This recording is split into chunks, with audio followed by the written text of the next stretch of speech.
Hey, welcome back. Just want to look at two verses today. In Exodus chapter 26, verse 22 and 23.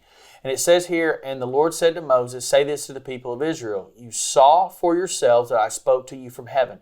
Remember, you must not make any idols of silver or gold to rival me." Now, remember what we looked at in verse 21. Moses is going up on the mountain with God, right? With God's presence. He's headed up there. So this really, in the way that it's spoken, it makes it clear that God spoke the 10 Commandments to Israel. Say this to the people, you saw for yourselves that I spoke to you from heaven. So they heard him say this. And now Moses is going up on the mountain for this personal one-on-one with the Father. And he gives him something very interesting. He kind of expounds upon or restates one of the commandments, where he talks about to not make any idols of silver or gold, right? So this was how they had seen worship in Egypt. The golden calf, guys, when they make this golden calf not too long from this moment, it's because that's what they had seen, all right? They brought that with them from Egypt.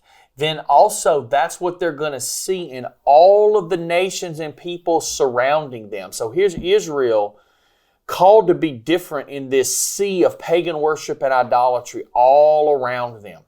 And so God is really, I think, trying to restate and reinforce the necessity of this. Not only were they not supposed to make any images of any other gods to rival him, but they weren't supposed to be making any graven images of God himself. God didn't reveal himself to them in any form or image, right?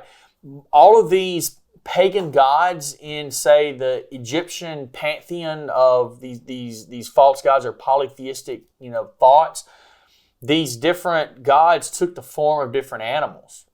And that was really important. Like the golden calf is literally a representation of an Egyptian god.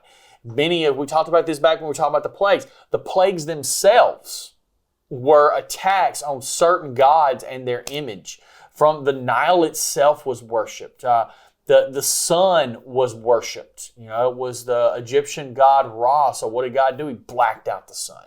So we see these things and we understand them.